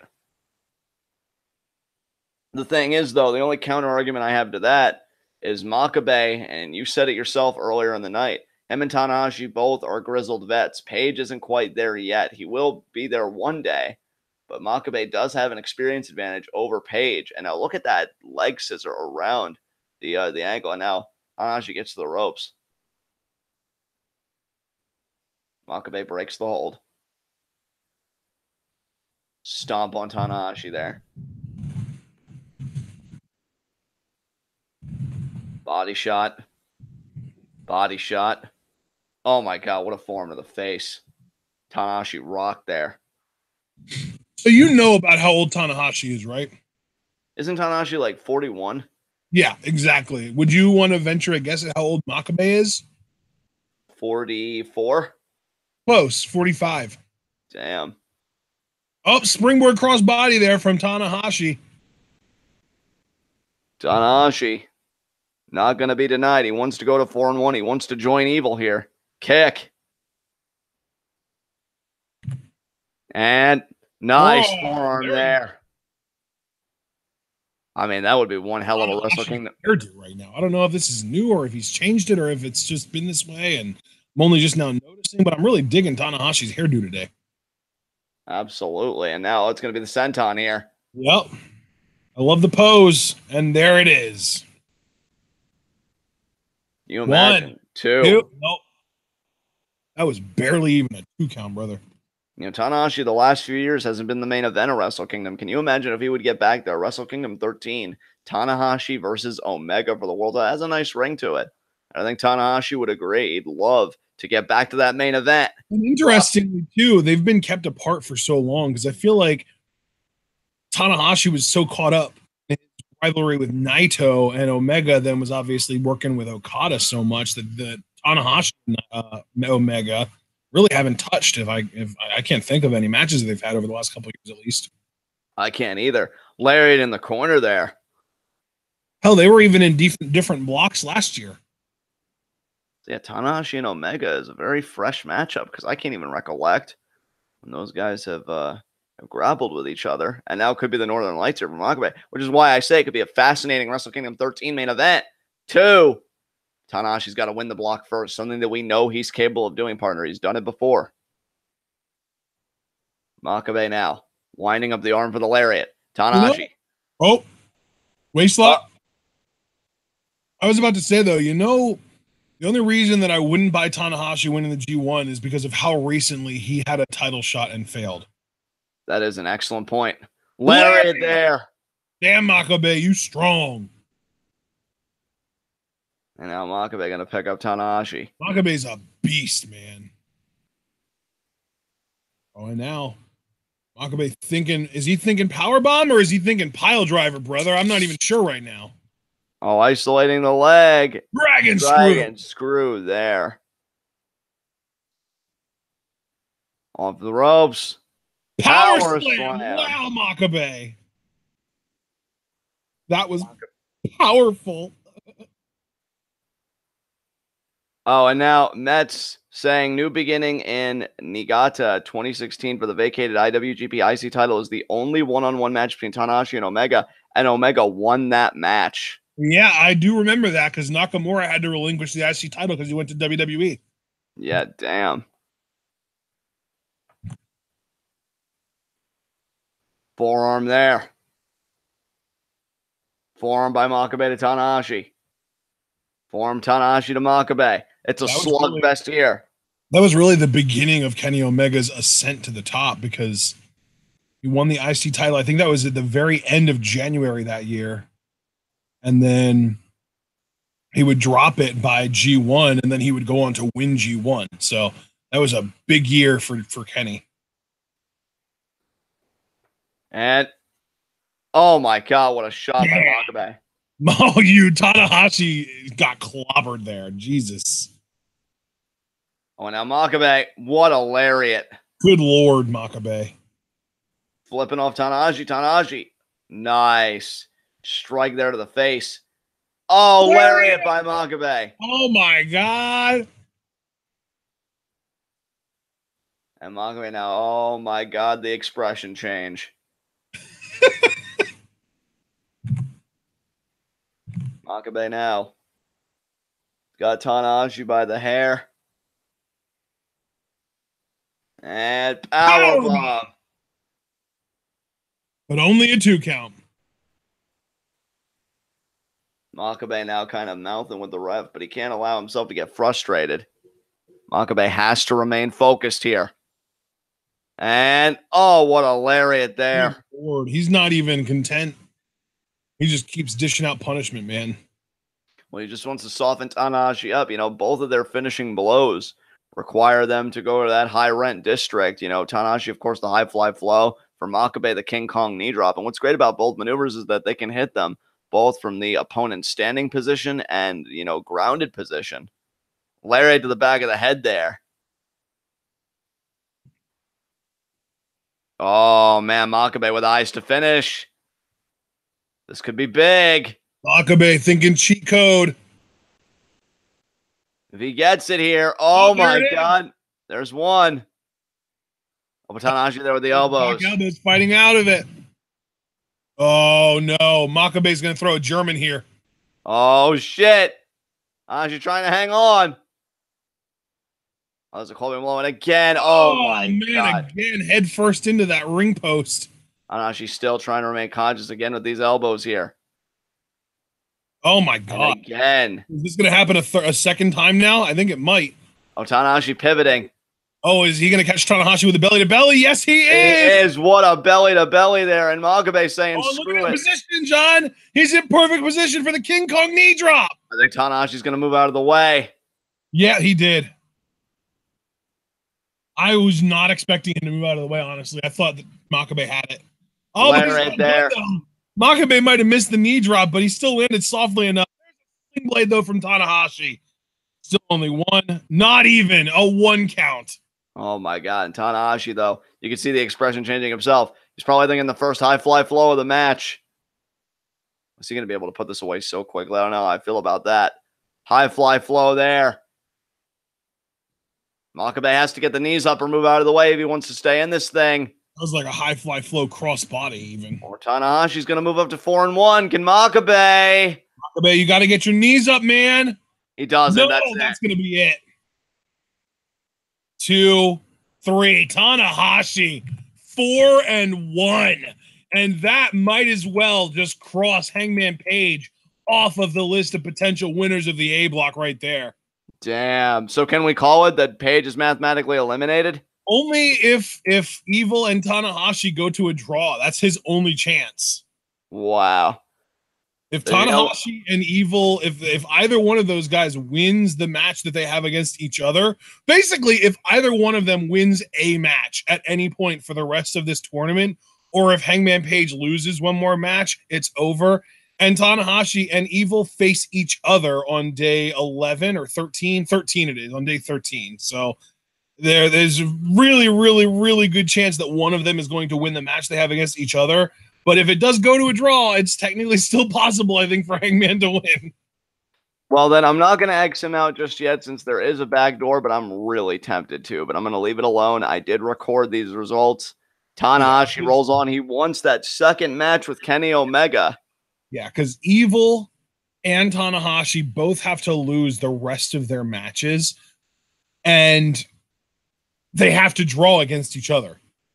So that means that Evil would have to lose to Suzuki, Okada, and Jay White, and that Tanahashi would have to lose to YOSHI-HASHI, Elgin, and Okada, which also means then that Okada would have to be basically, if Okada wins tonight, then yeah, that's it. It's over. If Okada wins tonight, Hangman Page's G1 is done. It's over. Because Okada faces both Tanahashi and Evil. So if Tanahashi and Evil lose all their matches and draw against each other, Okada would get 2 guaranteed wins there. And if he wins this match, he would be up to 5 wins. And he already has the head-to-head win over Hangman Page. So again, Page would be out. So yeah, if Okada wins tonight, that's the end of Hangman Page's tournament. Guaranteed for sure, no matter what. All right.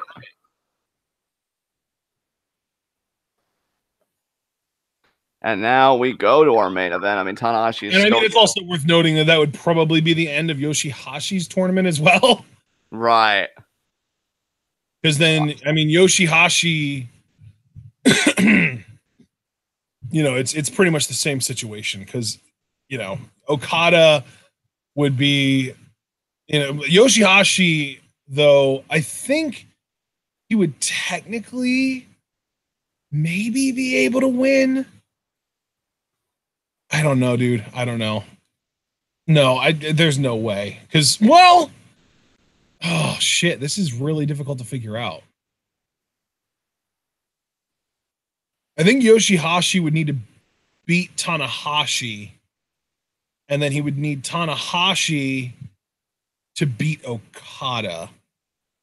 I don't know. It's really convoluted. But chances are, if Okada wins here, it would basically mathematically eliminate YOSHI-HASHI as well. All right, well, we go to our main event. Okada versus YOSHI-HASHI. So if Okada wins, essentially, I'm just going to let you know, given your breakdown, which I know there was like a lot of it there, I think I'm just going to put a line through the names of YOSHI-HASHI and Page, which would bring us down to 8, you know, vying competitors. But, I mean, I'll still record their results, obviously, so even if I would have to take, you know, the line away, say, because something changed, but it does seem pretty certain that we could just count those guys out if Okada wins today. And Javaris saying that Tanahashi may win the block. I'm happy you're here, Jarveris. I used your line earlier in Fale versus Jay White. Fale was like doing alternating lariats to Jay White's head in the corner, and I'm like, he's beating him like he stole something. I wanted you to be here for that, but I'm glad you're here to see this main event here. And Paulie and Gregory. Yeah, hard quote, main event. Paulie and Gregory. YOSHI-HASHI is trash. Nice. I love that just the theme this year is just dumping on YOSHI-HASHI because he's a human dump in his own right. Oh, you went there. Brought it back and cashed the check. Okay. And now YOSHI-HASHI coming out, taking his grand old time because he knows he's about to lose and he's just savoring being in the main event. I want dramatic build-up, guys. It's me.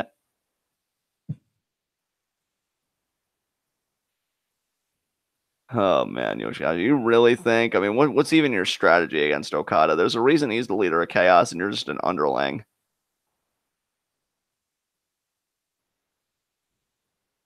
And again, we do have threats of, if YOSHI-HASHI would happen to win, you're going to throw up and throw something. I think either Mets or somebody said that they were going to do something. Let's see. Yeah, I can't find it. But yeah, I know people were just pretty much threatening, like, this is all going to be over for me. Like, if this freaking piece of trash beats Okada here tonight. I saw Mark say I think YOSHI-HASHI beating Okada would make Cell throw up both androids. Yeah, that's what I was thinking of.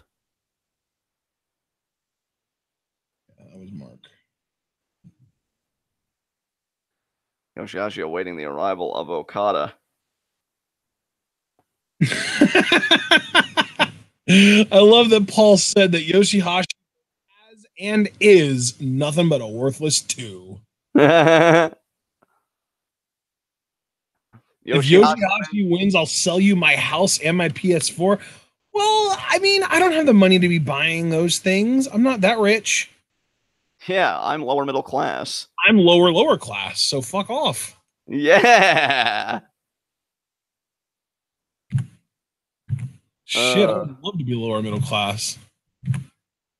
And now Okada with his balloons to try and fill the void where the championship used to be. I feel like the balloons are growing in number. Yeah, and they're changing color too. He put money symbols on them. He's still trying to convince people he's rich. They're money faces. Ugh. Javaris said, guys, it's me. I'll give you a discount. Unless it's the 5-finger discount, brother. I can't afford it. And bro, you're talking about selling the house. I feel like that's a conversation involving multiple parties there. And YOSHI-HASHI not impressed with Okada's balloons. It might be the only thing me and YOSHI-HASHI agree on.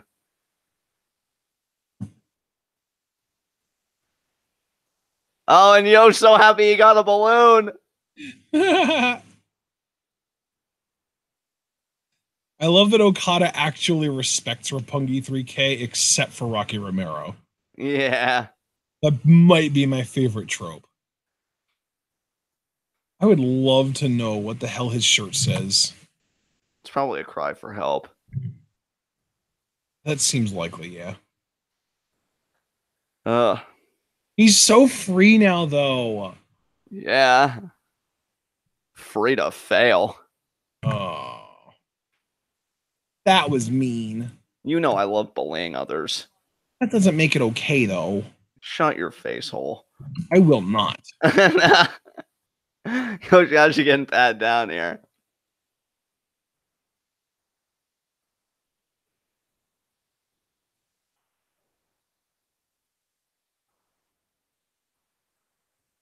Okada taking in the crowd. YOSHI-HASHI realizing what an important match this is for his career.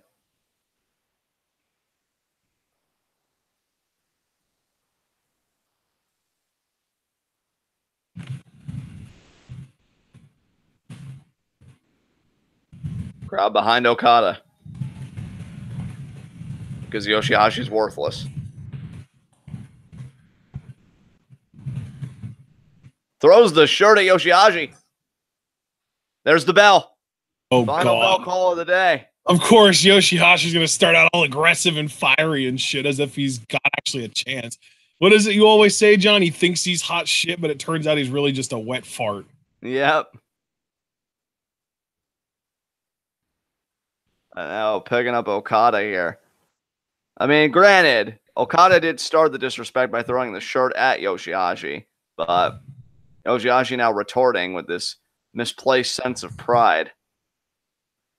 I deserve respect. You deserve shit.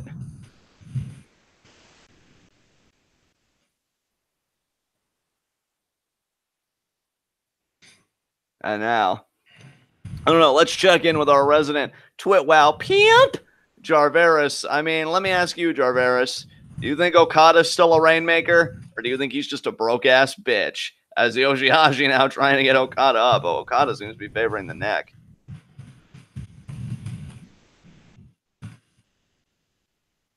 And another, no, Okada reversing. Could be the boot to the face.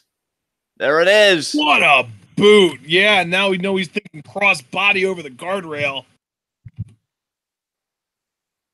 And now, well, no, actually, for now, he's following through. Okada feeling very aggressive. Ah, he might be pissed that YOSHI-HASHI tried. I know, right? I'd be offended. I know. Learn your place, bitch. It's like, I didn't even give you permission to breathe, let alone... Yes, Okada! Throw the chairs at him. Why is he even allowed to still be in chaos? You should just abandon him. Kick him to the curb. He doesn't deserve your factional protections. And now, Paulie Gregory taking our sentiment that we've been saying all throughout the tournament. It's not how you start, it's how you finish. And YOSHI-HASHI, you are finished, you little dweeb. I love Bully Paul. This is amazing. Now. Oh my God. And now YOSHI-HASHI trying to get back in the ring. He's got that shoulder heavily bandaged. Oh, it hurts. Oh, look at Okada. Not even gonna wait. Oh, guardrail hung DDT. Oh nice. My God. He's beating the shit out of YOSHI-HASHI right now. Yeah, and he's not hitting him hard enough still. I wonder if this is Okada's perverse way of motivating YOSHI-HASHI. Like, he sees him in the faction. He sees that he really hasn't done shit. And he's just like, you know, there's got to be more to you than this, right? And then when he discovers that, no, in fact, there isn't, God, Okada's going to be so disappointed. Not as disappointed as when he lost the title, but still pretty disappointed.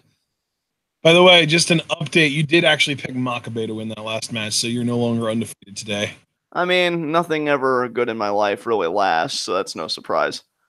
Now, oh, that was brutal to swallow right there. I know.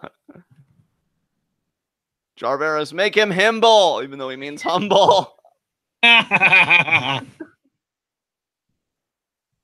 was like the biggest dick thing that you've done today. I'm so proud of myself. I was going to say I'm so proud of you too. Oh my God, yes. This friendship works, especially when we bully everyone else. Oh my God. It's okay, Javaris. We still love you. We do, Jarveris. I love you very much. I'm really glad that you could join us. I know you talked about your job fucking up your sleep schedule. Welcome to the cruel, cruel world of capitalism, friend. I know you've been there before, and it's never nice to go back. Kick to the bandaged shoulder. And now, Okada's got YOSHI-HASHI by the head here. Oh, shit. Wrist clutch. Oh, shit, wow, indeed. Oh, God, yes. I love that Okada is actually targeting the shoulder. It's awesome. Yes. Jarveris, YOSHI-HASHI doesn't deserve my correct spelling. Way to turn the faux pas into an insult, Jarveris. Proud of you. Oh Tope Atomico. God, this match needs more Tommaso Ciampa. Just a reminder to all the football fans, we have our first game of the preseason in 5 days. I can't wait. Holy fuck. Dude, I know. I just found that out like 2 days ago and I freaked out. It's like, holy shit, football's so close. And the first game, it's obviously just one game because it's the Hall of Fame game, and then preseason starts the week after. But it's like we're actually getting NFL football. Even if it doesn't count, it's still like we're back. It's awesome. It's still real to me, damn it. Yeah, it's the Bears versus the Ravens. And there's a lot of things with both teams that I'm looking forward to seeing. So yeah, I'm excited. Forearm there from Hashi. Oh shit. There's another. Oh man. Oh god, look at this. Oh my goodness. Now Okada with the uppercut. God damn. Yeah, Okada not taking any of YOSHI-HASHI shit. I dig it though, man. I dig the shit out of it. Yeah. Look at you getting into it. I love everybody feeling in their bully mode, and then Hazardous comes in as Hazardous, like, good fellow. So I'm good with it though. I'm riding with this. He has a jolly good fellow moment. He loves everybody, and it's wonderful to be alive. Yeah, we love it. Yeah, we love it. Thank you, Hazardous something. And YOSHI-HASHI he's trying a suplex. YOSHI-HASHI trying, no matter what comes after that, is wrong. I know, right? What the shit is this? God. Jesus Christ. Oh, he's going to turn it into a neck breaker. He's like that kid that colors outside the lines and thinks that they're so edgy. See, they think it's going to be a suplex, but really, it's a neck breaker. You could do it in simpler steps, you fucking hack. Jesus Christ. Oh my God. Mom, Dad, is this enough for you not to get divorced? Oh, honey, you still exist. Therefore, the root of the problem will always exist. I know. Oh my God. I mean, I haven't really been wrong in anything I've said here. So, Headhunter. Yeah, it's my gimmick. I'm a headhunter because I don't know anymore, guys. Jarvera, stop trying YOSHI-HASHI. You will always fail. God, we're the reason why people don't even get on social media. All this bullying and shit. I hope Kojima doesn't deal with that kind of bullying with Bread Club, because I don't really care for Kojima too much, but it's nice that the man has his own little slice of happiness in his life. Plus, I love the little giggle fit you had when they went 444 loaf. That still makes me giggle a little bit. Nice. That's so good. Who came up with that? Was that Paul? I don't know. Dude, I don't know. I think that was Paul. It would be Paul. Paul's adorable. Or no, wait a minute. No, you're talking about Podswoggle, aren't you? The 444 loaf thing. Is it Podswoggle? I mean, I think probably. that was Podswoggle. Yeah, I think that was Podswoggle. So, yeah, I'm pretty sure that was one of the guys on Podswoggle. What an adorable gaggle of guys. I love those guys. Flapjack to YOSHI-HASHI. Oh, man. That's what you get for trying, Yoshi. And you don't even get syrup, YOSHI-HASHI, you fucking piece of shit. You know you're a real piece of shit when you're not even the worst Yoshi. When YOSHI-HASHI exists, and Yoshi-Tatsu exists, and YOSHI-HASHI isn't even the worst one. That's sad. Jarvera says he's a member of Bread Club. You know what? That's good, man. That's good. More power to you. That's awesome. I love the Bread Club 444 loaf thing. That's adorable. That's the cutest thing. Oh my God. Honestly, I'm going to be forthcoming with you guys. The reason why I'm having this kind of conversation and just interacting more with Chad, like this main event really isn't doing anything for me. This has got to be. Oh, and Mark said they have meetings at Panera. It's funny because when we were listening to Podswoggle last night, they were playing a Twitter game, and basically it's just like they'll find two vaguely sort of related things, and they'll say like who has more Twitter followers, and in this case it was Kojima, who's a member of Bread Club, or Panera Bread. It was who had more followers. I think it actually turned out Panera Bread had like almost 400,000, whereas Kojima was in the 150,000 range. Oh, and nice shotgun drop kick by Okada. I think we both just called that at the exact same time. Damn right. God, you were so sexy doing it too. I know. No, I'm uncomfortable. Yeah! Okada. Your first instinct when someone says they're uncomfortable shouldn't be to cheer, you weirdo. Shut the hell up. I'm the one getting therapy here. Until you join along, you get no say. Oh, wow. Oh, my God. Yes, Mets. Yes, Mets. We're talking about Satoshi Kojima. Who is an NG1 this year, probably for the better. I mean, I'd rather he be in it than YOSHI-HASHI. Shit. Yeah, but I mean, we'd both rather Jeff Cobb be in it than either one of them. What ruins my life even more than knowing that Taichi wasn't in G1 in favor of YOSHI-HASHI? It's knowing that Nagata wasn't in G1 in favor of YOSHI-HASI. Yeah, but holy shit. Is it really? Dude, Okada just did a sit-out reverse neck breaker. I've never seen him do that before. Damn, that was crazy. And I can't believe I'm about to say these words. In YOSHI-HASHI's defense, oh God, it even hurts to say. Is the Nagata thing more just that he wanted to retire and less about YOSHI-HASI? I just feel like, oh, there it is. That's it. That's it. Wait, he didn't really do it right. What? I mean, he didn't really do it right. He didn't plant. He followed. That was weird. Like, I don't know, man. He went to the ground with YOSHI-HASI. He's doing weird shit today. I don't know. Is he reverting back to his 2011, 2012 moveset or something? Because that sit out reverse neck breaker and then the weird follow through version of the Rainmaker. I don't know, man. Yeah, is this all telegraphing that YOSHI-HASHI's going to win, especially because it is the main event? Fuck me. No, please, no. Oh. Duck. Yes. Get Okada, caught, you bitch. should have finished this. We should be talking about the ending right here. Oh, what? Oh, God. Gross. Fuck you. Gross. Boo this man. Boo. Hiss. Boo, YOSHI-HASI. Boo. Dude, if he fucking wins, there is no meaning to anything. Oh, God. Oh, no, he's going to go for the power bomb. I thought he was going to go for karma. Either way, it pisses me off. Jackknife. Oh, my God. This is hideous. This is hideous. It is. God, this is like James trying. It's just something that's not done. Meteora. I can't believe I'm about to say this, though, but I mean, by comparison, James is totally a winner relative to YOSHI-HASI. I mean, Jesus Christ. I mean, yeah, I could have told you that. Oh, God, it's going to be that senton bomb. Nobody cares. God, this is the loose explosion. Yeah, well, I'm about to have a loose explosion in my freaking pants if he gets a 3 count. You know, that implies, I just want you to realize that what you just said implies ejaculation. Oh, I thought it was always shit. Interesting. No, whenever someone says they're going to explode in their pants, it's an ejaculation. Well, fair enough. Maybe specify out the ass. And YOSHI-HASI missed. There's the drop kick. Oh, yeah. Oh, God. For the love of God, finish this. I'm bored. I mean, it's the last match, too. It's such a shame. Drop kick. Yeah, Okada, we know how great you are. Just telegraph this, huh? You need to at least have time to give a promo. And that's going to be it. What the fuck? Man. Oh, he's going to do the butterfly lock. Ew. Oh, my God. This is disgusting. Right?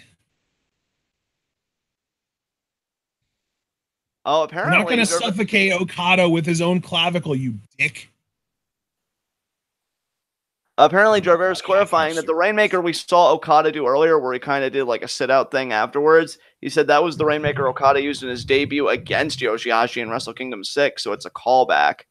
Oh, well, I mean, I'll give the match credit that for long-standing New Japan fans, that's a nice little touch. But still, though, don't get my hopes like that up, Okada. And now, dude, that match also lasted less than 5 minutes. Why did Okada have the ability to beat YOSHI-HASI in under 5 minutes back in 2012?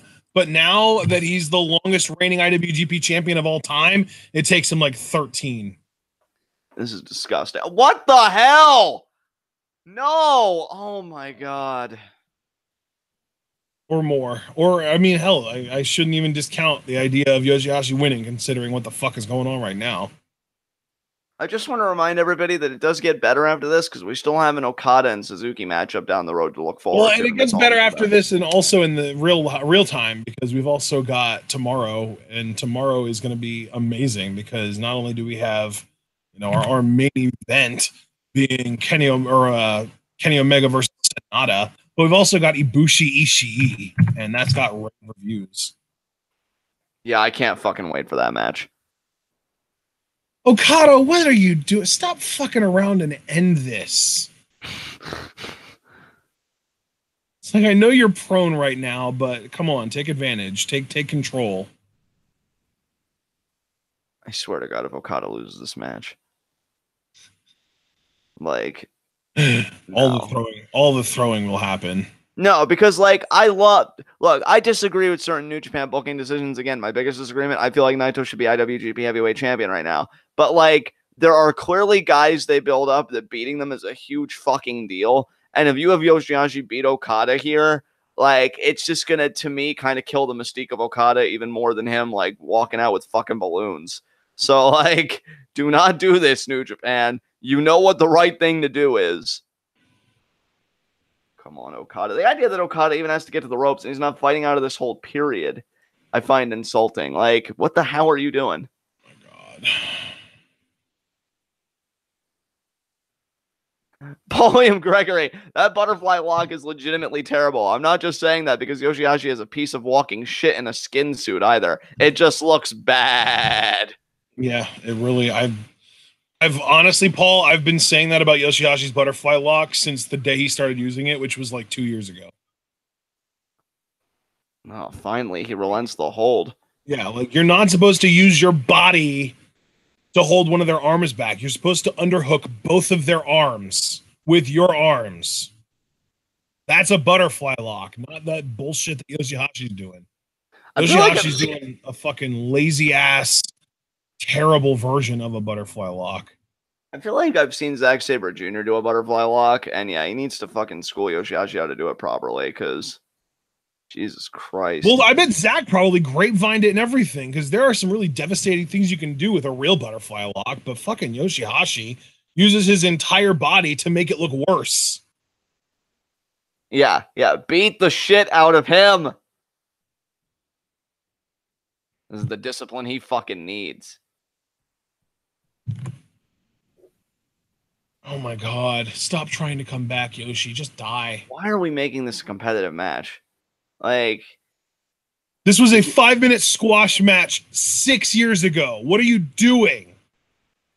YOSHI-HASHI's only won one match, and like, he's lost every other match he's been in. This is, I don't understand this. And Desperation Lariat. Not even desperate. Just fucking YOSHI-HASHI with the lariat. Yep. Maybe the desperation is in the sense that he knows that he'll be mathematically eliminated if he loses this. I'm living for Paul's commentary on this match, though. Oh no, I have to look at the ground. Maybe the forced navel gazing will depress his opponents into quitting both the match and their lives. God, YOSHI-HASHI, we hate you so much. What is this now? What the fuck? Yes. Counter it. Yes. No.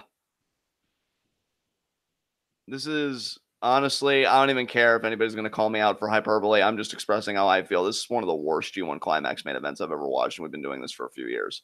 Like, yeah. I mean, when you tack on main events on there, I think it's probably the worst that we've seen. Oh my God. Why even make it a near fall? And him. Jesus. God, if it was just me here doing this, like, I'd pray for the power to go out, but I almost feel awful. Me, the heel scumbag, I'd feel awful leaving you alone with this.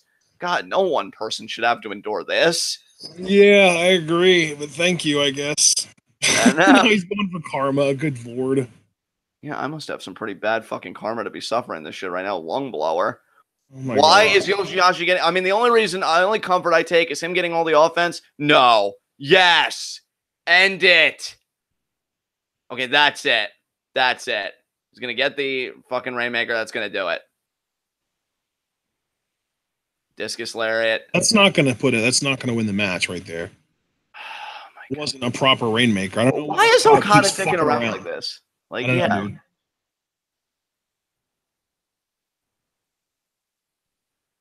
He's not going to get it off, is he? Okay, he did good. Finally. Yeah, fucking pin his ass. 1, 2, 3 count. Bitch. Jesus Christ almighty. Fuck's sakes. I fucking love wrestling, people, but that was one of the worst main events I've had to sit through in some time. Like, my God. I guess there's still plenty of tournament time left, so I'm grateful we got out of the way now. Honestly, I probably would have been more grateful in hindsight if this was just the first match out of the gate. Okada gets his win, and then you could have him do like Jay White and the struggle and all that stuff. Like, yeah, dude, Tanahashi Makabe totally should have main evented this show. Oh, absolutely. I mean, say what you will about Makabe and Tanahashi, but I feel like at 41 and 45 respectively, those two guys are still fucking killing it. Meanwhile, YOSHI-HASHI shouldn't even be in his 40s yet, right? Isn't he only like 38 or something? And like Okada, we know is like 31, I think, at this point. And just that was a fucking stinker. That was shit. Oh my God. Whew. So can I put a line to the names of Paige and YOSHI-HASHI, you think, after today? YOSHI-HASHI is, they're both 1 and 4, which means that they need nobody else to get to 6 wins. Okay. But as of right now, I don't think that anyone is guaranteed to hit 6 wins, but then he also needs Okada not to hit 5 wins. So Okada has to lose out. Has he already lost to Evil or Tanahashi already? Who's that? Okada now? YOSHI-HASHI. YOSHI-HASHI? I think he lost to Evil. He did lose to Evil, so he can't have Evil win in any more matches. He needs to. This is what needs to happen. YOSHI-HASHI needs to beat Tanahashi. YOSHI-HASHI needs to win out, and he needs. Actually, no. You know what? Because then Tanahashi.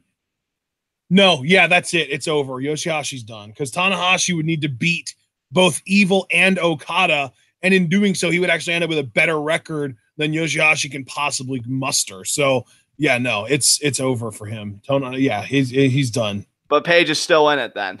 No, Paige is done too. Okay. No, then with Okada's win here, they're both done. Folks, I have put lines through 2 names in the A block. We have begun the period of mathematical eliminations. That means that 8 competitors still vie for the A block. Those competitors are Elgin, Evil, Fale, Makabe, Okada, Suzuki, Tanahashi, and Jay White. That is Makabe and Elgin are both, and Fale actually are all 2 and 3. So they would be kind of next in line to get mathematically eliminated. But they're not quite there yet, though. They're still like on the edge. Yeah, they gotta start stringing together wins if they want to win the block. All right. Well, mathematical eliminations have started in the A block, which means if it started there, I'm guessing tomorrow when we do B block day 10, we may see some mathematical eliminations emerge there as well. But that's for tomorrow. Well, I'm pretty sure Juice Robinson already is mathematically eliminated just by Kenny Omega being 4 him being 0-4. Right, yeah, because Juice still hasn't won a match yet. Yeah, damn. So I'm pretty sure Juice is done.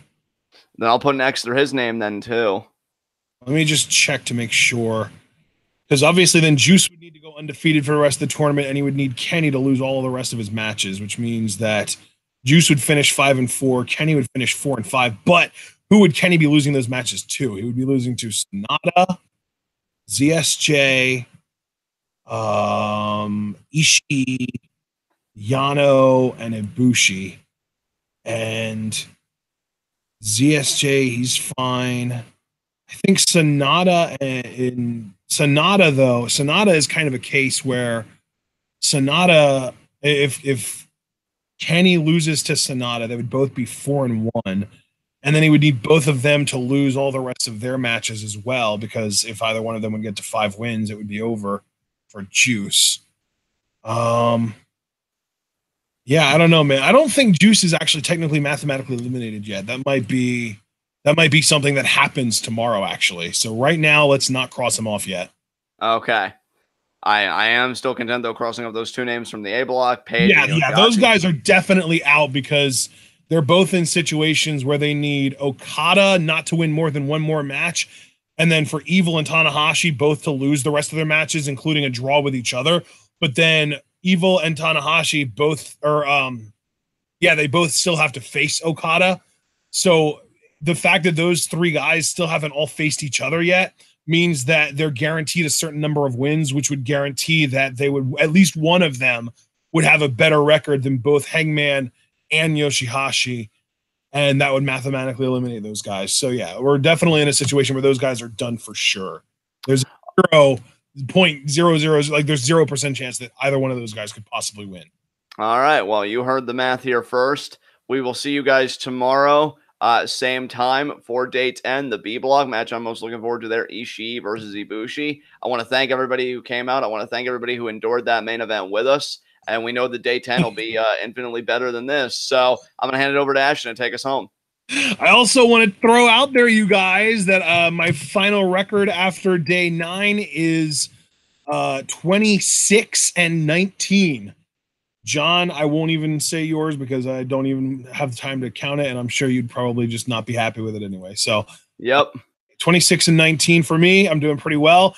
And we're going to close this out here, guys. Remember to like the video. Of course, if you're new, subscribe to the channel for continued G1 coverage and all kinds of other wrestling coverage, including Lucha Underground, NXT, and WWE pay-per-views.